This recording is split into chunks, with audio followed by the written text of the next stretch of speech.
and we kept saying Jokic and Embiid getting to the finals would change the NBA. Well, one of them got there. Yeah. Do you think a change in the NBA is coming? I'm gonna say no.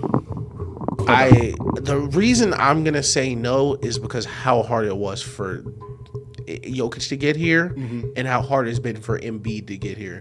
And I think the way basketball has just moved as a league, with so many 3-pointers being taken, teams carrying one center on the roster, it being a center and then a 6'8" guy who's your power forward, that I am not sure if you can consistently rely on a big to be the best player on the championship team anymore. Right. I think it's more so, I think they have flipped.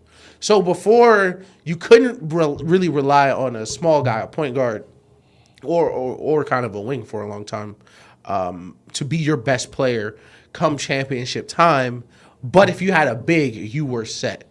If you had a PG or a small wing, you needed things to kind of fall your way, or it's a lot harder to sustain that over 10 years. You saw a lot of three-peats with centers, saw a lot of, Bill Russell 111, Kareem, Shaq was the last person to three-peat.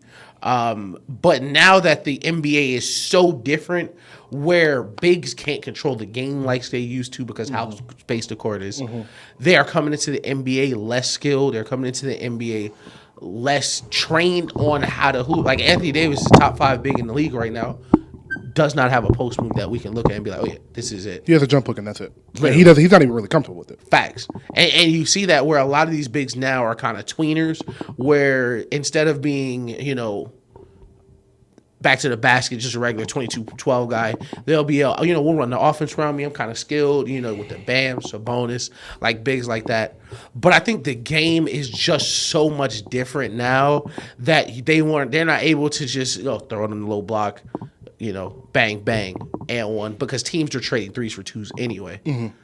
Caveat, Victor Wembanyama, who's a 7'5" shooter. Yeah. If he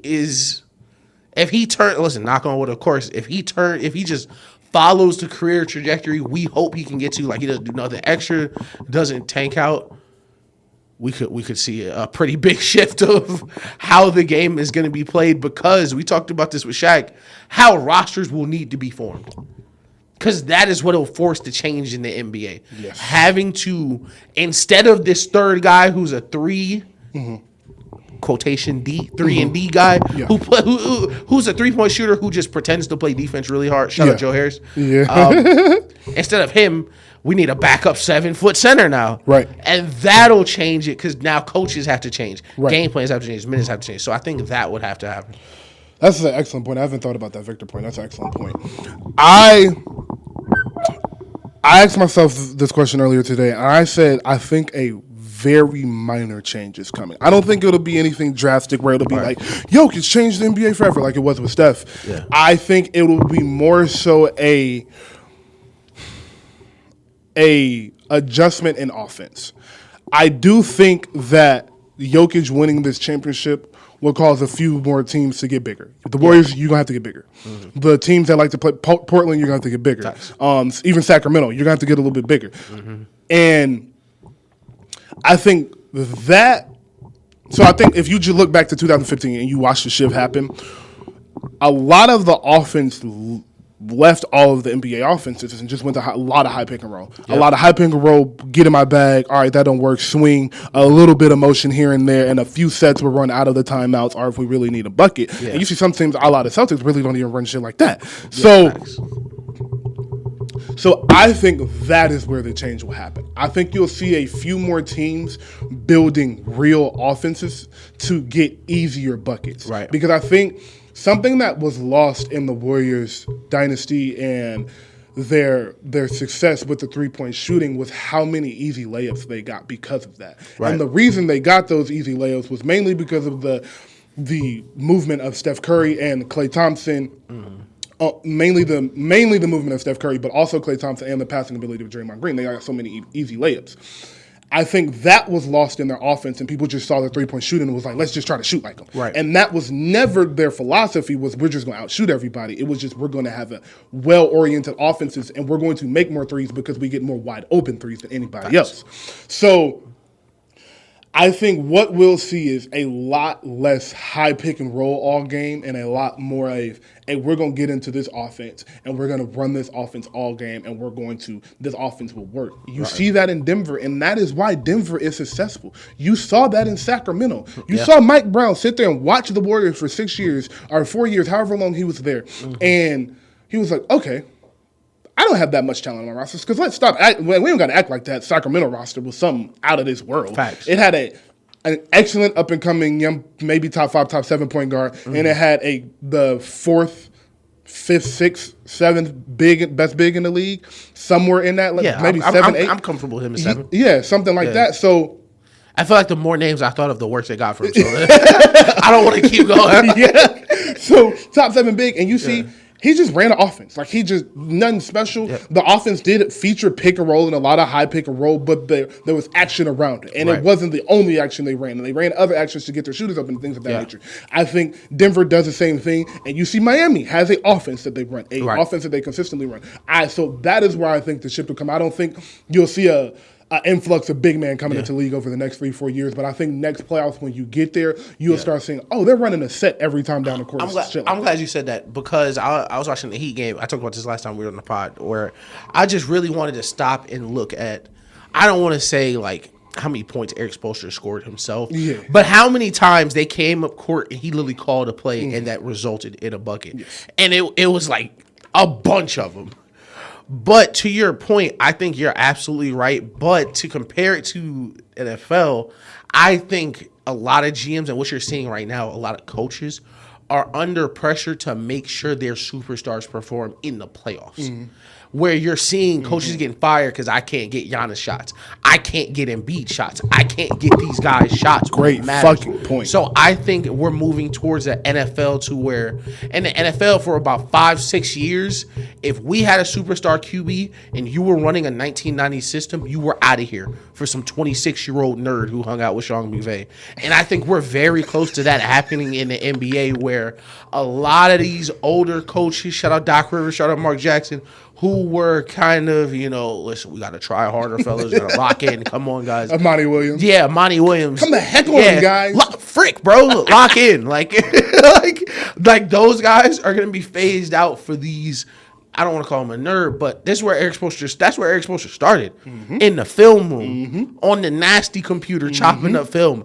I think that's where we move to more, I don't want to call them savants, but like proteges, like apprentices, where the goal is, oh yeah, you're hiring me because in the second round of the playoffs, I'm going to get Giannis easy shots. Or I know how to put Embiid in this position because of this analytic model that I did about, him in the high left block, where they're going to say, all right, this is a superstars league, and I need to make sure that I'm maximizing my superstars' ability, not so as much as I'm trying to make the team the best, which sounds counterintuitive, but like if you look at like the AI team that went to the finals, they weren't this is a crazy AI system. We built a team around them full of shooters. It was a defensive coach and 10 niggas was going to play defense. And AI was going to score. And I ain't got to run no plays for it. The early LeBron teams, Mike Brown, it was the same thing. These 10, 11 niggas going to play defense, and Brown will figure it out on offense. Now you're going to see, like Mike Brown now in Sacramento, pouring gas on the De'Aaron Fox flame, taking him from, he's a great player, maybe an all-star, to shit, he might be all-NBA, most clutch player in the league type shit. So I think that's the next evolution for real. Okay, perfect. That's perfect. That's literally perfect. So my follow-up to that was the media. Do you see a shift in how NBA basketball is covered? Not next year, because I don't think it will happen next year, but in the next, I'll say 2 to 5 years. Do you see a shift in coverage? And I say that because I'm starting to watch JJ Redick, and I'm starting to listen to, I don't really listen to Gilbert Arenas, but JJ Redick, them niggas putting the price on JJ Redick in for real. For sure. I am starting to watch mainly JJ Redick. Legs is fucking excellent. Shout out to the Lakers. On early morning get up, they do try to break down the game a little bit more, and we do. I don't know why I'm throwing us in the end. We do. So shout out us. Shout out to us, nigga. Yeah, so with these new influx of this talent, this younger talent, Draymond also. I forgot. Yeah, of course. Yeah, I shout forgot out Draymond. Draymond. Draymond breaks in. Who? PG. I have not watched this podcast to say yes or no to that, so I don't want to. I don't want to just say I'm lying because I think his is like more entertainment and like stories, but I don't really know to be honest. But I know Draymond be breaking down film, so. When I'm asking that question because I'm listening. I listened to JJ Redick kind of go on this rant on First Take about how this game is poorly covered at times and it's our fault. It shows like First Take fault. Like he called him out. Like it shows like this fault and it's just everything is narrative driven. Like Charles Barkley said it last night. Like the Nuggets swept the Lakers and you did not see shit on TV about how good the Nuggets were. Yeah. You didn't see any film breaking them down. And if we get to next year NFL season and Baltimore walk in Kansas City and beat them 28-0, you're going to see a week of film on Lamar Jackson, how the offense work, how they contain Patrick Mahomes. You're going to see Darren Orlovsky breaking it down, Ryan Clark breaking it down. You're going to see it on that television show. You're going to see Phil Sims on ABC. Even First Things First with Nick Wright and all them, they break down film better. Colin has the real NFL analysts come on and they break the game down to him. So when you look at the way the NFL is covered and the way the NBA is covered, it's complete 180. So I am interested to see because I do think the way the game is covered matters to how much fan participation is in, because I think a lot of people are getting driven away from basketball because all of their favorite players are retiring, and it's nothing about the game keeping you interested other than the marquee matchups every now and then, and they're starting to go away because their favorite players are retiring. So the film of the breakdown of the game and having a true knowledge of the game so you understand what you're watching will make you more inclined to watch a basketball game so you can apply what you learned and see what you learned and learn for yourself and teach yourself new things and then go tell your son or tell your friends. So do you think that a change is coming, or you just think JJ Redick is just on his high horse and it's just going to be him and Draymond hoping that something changes? Shout out JJ Redick, who for sure was on his high horse. But I don't think a change is coming, but everything you said is 100% right. Everything JJ said is also 100% right. But the NFL, so the reason the NFL and the NBA are really marketed so different, especially now, like pushing farther in the social media age, is because the NFL makes sure the team is more important than the player. There you go. So because so many fans of an NFL team are fans of that team for real. Those are real Detroit Lions fans. Shout out Chris. Never seen a winning season in their life. Shout out Barry. Willing to die about it right now. Like those are really hardcore fans. But basketball, if we want to blame anybody, I'm gonna blame Michael Jordan. They are marketed as players.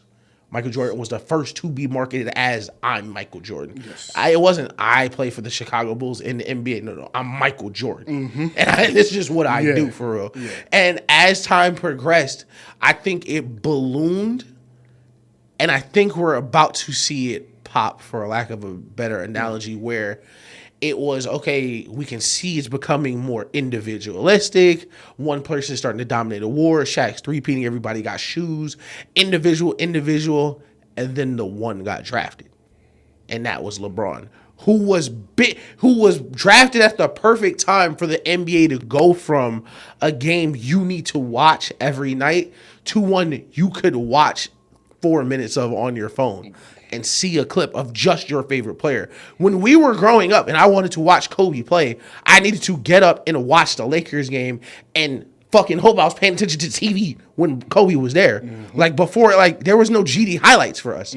Now I can miss a week of Braun basketball and literally go watch only his possessions and only his highlights. I don't got to see no misses. I don't see no bad defense. I literally can just follow him that way.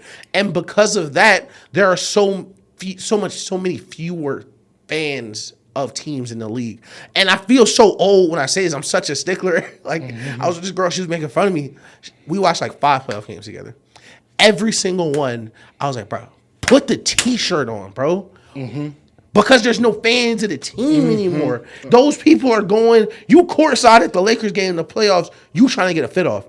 If you don't put the shirt on, bro, like the individual has surpassed the team so much that there are no, I don't want to say no true fans to cater to, but the people who are fans of the sport took a step back in the NBA because of how you're marketed. They don't even do East and West All-Star games anymore. They're about to go back to it because things like that don't matter anymore. Like, think about it. In the NBA, when it was covered a different way, teams used to wear your team jersey in the All-Star game.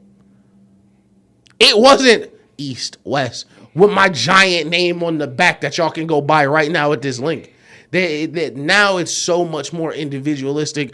Guys coming to the podium, kicking the Gatorade over. I got my bioelectric shock. Like, everything is so my brand, my clip. It's kind of sad that it branched this way. Yeah. Because it's so much better on the other side. Yeah, it is. It's so much better on the other side, man. I think you hit a key. That was excellent. Everything you said is very true. And if y'all don't agree with him, then you're just wrong. But I think a big point you hit was LeBron. And actually, when I thought about this question, I didn't think about the individuality of these players. But I think another thing that happened after 2003 was in 2010. Yeah. When he made that decision to leave. Yeah. And I think that took everything. Like, that was like, it was already happening. Like you said, it was Kobe. Because I was in Atlanta, Georgia, had never been anywhere before, and Kobe was my favorite player, and I was telling everybody I was a Laker fan, didn't give a fuck about the Hawks. Facts. And I could watch every single Hawks game on TV on FSL. For free. For free. Yeah. So shout out to Highlight Factory. And I was getting up at 6, 7 in the morning before school to watch the rundown so I could see Kobe's highlights. And then I was coming home and watching Kobe highlights. It was a 10-minute Kobe, and I know you've seen it. It was a 10-minute. I wish I could remember the song, because if I could remember the song, I know you remember the video. But it was a 10-minute highlight video on YouTube and of Kobe highlights, and I think it was the first highlight video that came up for from 2008 to 2015. Yeah, right. And I watched that video a million times because I was a Kobe fan. I watched Chris Paul highlights when I was younger because I was a Chris Paul fan. Right. So I think the individuality of the fan has been around, like you said, since Michael Jordan. He was the start of that. But I think Bron making that decision in 2011 took all of those fans that we thought was real Cleveland fans and we thought was real, and they just went everywhere. Yep. And then Kobe retired. And it was like, well, fuck it. Most of these Kobe fans don't like LeBron, so now we're going to be Steph fans. Yep. And then it was like, damn, I don't like Steph, so now I'm a James Harden fan. Yep. So now it just turns into, I just want my favorite player to beat your favorite player, and I don't really give a fuck about nothing else. So, exactly. Yeah, that's just to sum up what you're saying, bro. Like, yeah. And go ahead. Just the follow up to that is, because of that, I can see the change. I can see that stalling the change, because even when you cover the game that way, it's all right. JJ Redick gonna break down Jason Tatum film, and Jason Tatum had a bad game, and JJ is gonna say it. So I'm just not gonna watch that shit, because fuck it, I love Jason Tatum. I don't want to know that. So that's why I think it could take a long time. It may be 8 years before the change really happens, because it's gonna be, you're never gonna get away from the individuality of the NBA. The players are the most important thing in the NBA. Right. In the NFL, it's the shield. It's the most important thing. Yeah. So yeah, you're completely right. And damn, that kind of changed my answer, because I thought it was going to change, but now I'm thinking about it like, yeah, that individuality really going to kill a lot. It won't change until the bubble pops. And I think once Steph and Bron retire, it may. That's a good one. Because up until this point, because how fast technology moves and how quickly it changes certain industries, this version, it's like versions of the Matrix where they're so different that you really can't even count them continuously. Okay. So this version of the media we're getting right now is kind of, let's say, post 2015 till now. Yeah.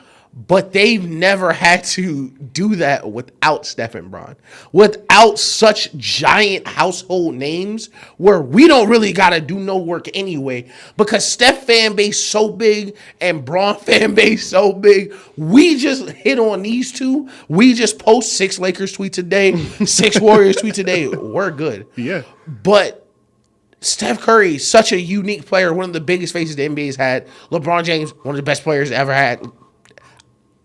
I think the gap, because it'll be time before it's gonna sound. I hate Bron's retiring, but it'll be time before we get a player that's even gonna get to the level Bron played at. But what they're gonna struggle with is it's gonna be 10 years, 20 years, maybe if Victor turns into who he wants to be, but it'll be a long time before another player is as important and as recognizable as Bron is everywhere. That's a great point, bro. Because it's Bron fans that don't even watch basketball. Literally. Like you'll just walk by and be like, man, fuck Michael Jordan. He ain't better than LeBron. And you start talking to him like, bro, he don't watch basketball. Like, Don't watch he's just no like basketball. LeBron. Bro, just love LeBron, bro. And because you hit it, like he's going to different cities. Bron was in the upper East Coast. Then he hit the southern East Coast. Then he went out west for a little bit. Bron has been a lot of different places where him and Steph have been the cap and Iron Man of this saga, where they have been able to do so much heavy lifting for the rest of the league that it's like they've put it in cruise control. But without them to get those easy engagements, I think they have to move towards more so going back to, all right, maybe we should just talk about everyone in the NBA now. I think, all right, so you just hit where I was going next, but I want to jump back to something real quick. When we speak about the change around, because I would say the change probably happened around 2014, 15 with LeBron winning championships, the GOAT argument slightly starting, Kobe starting to retire, the GOAT argument being there. I want to say it started around that time, but I want to give a large chunk of the blame to NBA media. Yeah. Because they brought into it. Yeah. They let Skip get away with what he was doing. Exactly. And I won't put Stephen A. in that Skip category because it wasn't as trolly, but Stephen A. never broke a game down. It was always, hey, I'm Stephen A. I'm going to yell. I'm going to be a personality. And Stephen A. is an amazing, amazing TV personality, one of the best ever. And that's why he is who he is now. Right. But as far as an analyst, he was never that. And he has never claimed to be that. So I'm not throwing a shot at him. He's never claimed to be that. That was the issue, is that they started letting personalities be more important than actual analysts. Right. And that was the change in the media that fucked everything up. Because if we're being honest, love you, Shannon Sharp. Excellent tight end. There's no reason Shannon Sharp should be talking about basketball every single day, because you can listen to Shannon Sharp talk basketball and know he does not know about the sport. He has said so many things about other players that I'm just like, you don't watch them. And it is very frustrating just on a day-to-day basis to like basketball conversation on TV. You really gotta just filter certain shit out, because niggas will just throw in statements that make no sense at all. I remember I was watching the playoffs last year, and he was like, and Steph Curry, he don't even shoot layups. All his points come from threes. And I said, you don't watch Steph Curry. Boom. Facts. Okay, that's all I need here. So I think that was a big shift. But back to now, present day, we're talking LeBron and Steph retiring. So 2026, we'll say they're both out of here. Man, that's going to be sad. But it's a long time away. So 26, we'll be in a second Avengers movie. I'll be okay. But Victor's still here. Bronny will be there. Okay, we'll be fine. But I do think something important. You said something very important. Nobody is going to be able to carry the weight and be as recognizable and win like LeBron did. Exactly. LeBron was in every single finals from 2011 to 2017. Yeah. 18. 2017. God, 18, yeah. To 2011 to 2018, every single final. Yeah. That's insane. So it was easy just to throw LeBron up on the screen, throw his highlights, and be like, did LeBron do? LeBron did. Yep. How does LeBron or can player X be better than LeBron? Yeah. Like, it was really easy just to center all discussion around him. Then Steph came, and it got even easier. Yeah, facts. And then KD went to the Warriors, and it got even easier. Now, the three best players in the league play on two teams. Like, we only got to talk about two teams. So it just got easier. So I think, like you said, when they retire, and I could be wrong about this, but I just don't think it'll be anybody for a really long time, unless Victor turns out to be the best player ever, which he is very capable of doing. Right. I don't think it'll be anybody that dominates the NBA like Kobe won 5 in 10 years. Mike won 6 in 10 years. Bron won 4 in 8 years and was in every finals for 7 straight years. Yeah. 7 straight years, I think. So, and then Steph was in 5 straight finals and had 2 off seasons because of injuries and then won a championship. Right. So I don't think we'll see dominance like we did with those 4 players, and then Tim won 5 in 16 years. Yeah. So from those 4 players, I don't think we'll see any dominance from anybody that's in the NBA now, and that will force to do what we're talking about, where you have to cover all of these teams because you genuinely do not know who is going to win this series. And I think that'll help with fans. As LeBron retires, it'll be like, well, those LeBron fans that really do love basketball either got to find a new favorite player or a new team. Like me, when Steph retires, I'll probably be a Warriors fan for the rest of my life. Like, I'm always going to fuck with the Hawks because I really do love Atlanta. I'm starting to fuck with the Hawks a lot more. But, like, the Hawks and the Warriors will probably be my 2 teams for the rest of my life just because Steph has meant so much to me, truly. And I thought it was going to be like with the Lakers, and I saw Steph Curry shoot a 3 from 45 feet. And I was like, okay, that's my favorite play. So I think that will be the shift we see is like you just said, when they leave the NBA and it's no guy in the finals every 3 straight years, 3 peats, all of that, we'll have to talk about everybody because you don't know who's going to win every year. And that's why the NFL is like the NFL, because as good as fucking Patrick Mahomes is, if the Chiefs miss the playoffs next year, you'd be like, yep, that's the NFL. So 1,000% on the board every single year. And it's never on the board with LeBron. It's never on the board with Steph for them to miss the playoffs with great teams. Right. And another thing, what I said, like, especially recognizable that LeBron is because just genuinely how long he's been LeBron. But the NBA has failed to put the new generation of basketball up front because, for better or worse, the most famous basketball players, probably arguably ever outside of Mike, are playing right now because of the internet. Yes. So it's a situation where, you know, my parents who casually watch basketball, the entire playoffs, I'm explaining who players are to my parents who have been in the playoffs 4 or 5 years. Yeah. Because no one really knows them because it's a Braun and Steph league. Yes. My mom was like, who is Nikola Jokic? Oh, he's won 2 MVPs. My mom said the same thing. Yeah. Why is he good? How does he do? My mom never seen Jamal Murray before. Ever. And it's understandable because, like, they're never on front street. They're never on, you know, they're never the stars of the show. Because no matter how big you get, every All-Star game, no matter how crazy of a year you're having, what city you walk in, oh, that's LeBron James. Oh, there goes Steph Curry. Like, oh my God. It just got super low. I don't know if it's an issue. What the heck? Or if it just got super low on your mic. Mine is fine. Keep talking. I might have talked too far. Okay, yeah, you're good. You're good. I was just scared. It does second by second. So, okay, yeah. Okay. Yeah. But you were talking about how people don't recognize NBA players. Yeah, so people they just don't get recognized because you're not that guy, bro. Yeah, respectfully, unfortunately, and that's okay. Like Giannis had one. Was it 2 MVPs before he got to the finals? Yes. Nobody knew who he was. He was one of the best players in the league. So it takes a lot of time.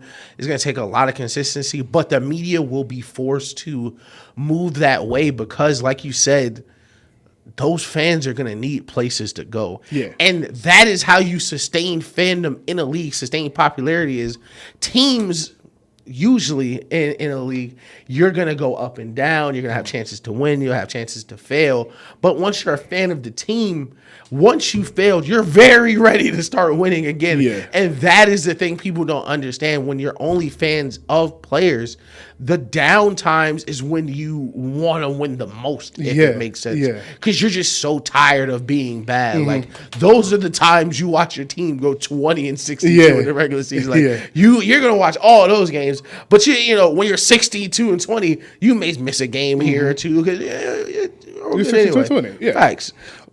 I will say I got a little bit of slack because they were in a tough position, bro. Like, the 4 most popular players ever came back to back to back to back. Yeah, like it was Mike, Kobe, Braun, Steph came back to back to back to back. So it's like, what do we like? How else are we supposed to market this game? We got like these aren't, and I think something that we're calling them the most famous NBA players. They're some of the most famous people on the planet. Facts. Steph is one of the most famous people on the planet. LeBron is one of the most famous people on the one of the most recognizable people on the planet. Yeah. So Kobe was the same way. Kobe made the game global. Kobe was a huge part of making the game global because of what he did in China. Facts. And how he was over there every summer. So, like, if you go talk about, if you go ask some people in the Olympics, like, Kobe was treated like a god in China when he went to nobody even cared about the rest of LeBron was on that team. D-Wade was a prominent NBA player. Yeah. And people was just like, yeah, okay, that's D-Wade, but where's Kobe? Right. So they had a really, really hard time and a hard task to just be like, yeah, we gonna break the game down like this. Right. Because look, bro, not only we talk about this is a really important point we make about these professional athletes.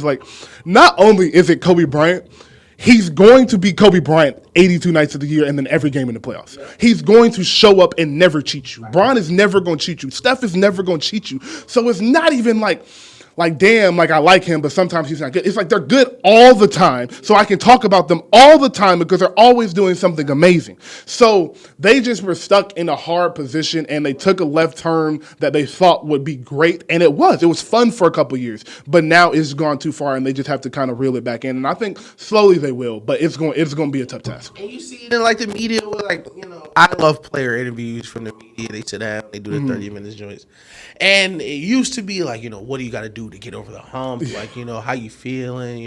KG was crying to John Thompson, bro, I'm trying, nigga. Now it's how many titles you gonna win in the next 5 years? How many do you think? I don't know, 6 of the next 7. Get on. What are you asking him? Ask regular, you get all the best PGs in the league in one room, and you don't ask no hoop questions for real. You don't ask no hoop questions with none of them. What's your favorite move? What's the best pass you ever made? It's just so many interesting questions you can ask. Literally. Other than, how many titles do you think you're going to win? And it's so frustrating because you see it in the mic'd up, in the All-Star game, in the Rising Showcase game, where players are such big fans of other elite players. Yeah. Because they understand more than anybody what they have to do on the day. So they're so excited. We see Luka joking around with De'Aaron Fox. That part of the game is still there. Yes. They just have to put a highlight back on it. Yeah, highlight. Yeah. 100%. Yeah, that was great. So we'll close real quick. I just want to. Did I have anything else to say about that? Because I think I was going to make a point about the NFL. Nah, I think the last point I was going to make is it's just real hard in the NFL. It's also hard in the NBA because in the NFL they have the luxury of we said it's such a team game. You just don't know who's going to win every year. With the NBA, one player can just control so much. Right. It's hard not to cover the player. It's real hard. And 1,000%, we'll shout out NFL one more time. Cut the NBA slack. Day one of the NFL, every team think they're making the playoffs. In the NBA, you just can't expect that. In the NBA, it's just unrealistic to think you'll be in a position to compete without a top guy. Yes. In the NFL, half the teams that make the playoffs don't do that. And then on top of that, you can have realistic hope that your team is going to make the playoffs every year. Yes. You can have realistic hope when your team is 4-8 week 12 that your team going to make the playoffs because you only need 2 more wins and your division sucks. So it's just shit. It's just shit in the NFL that just they just designed it perfectly. It's perfectly designed. And I don't know how far the NBA want to take it. Make it a 17-game season. Fuck it. You want to know what it's so important? It's 17 of them hoes. That's it, bro. Make the NBA season 25 fucking games and one single elimination. They want a tournament so bad. Play every team once, do a tournament, play every team again, and do the playoffs. Fuck it. That's like 50 games right there. Oh God. That's a perfect season. Make the off season shorter and just keep running it back. Oh God, bro. Last, I just want to say.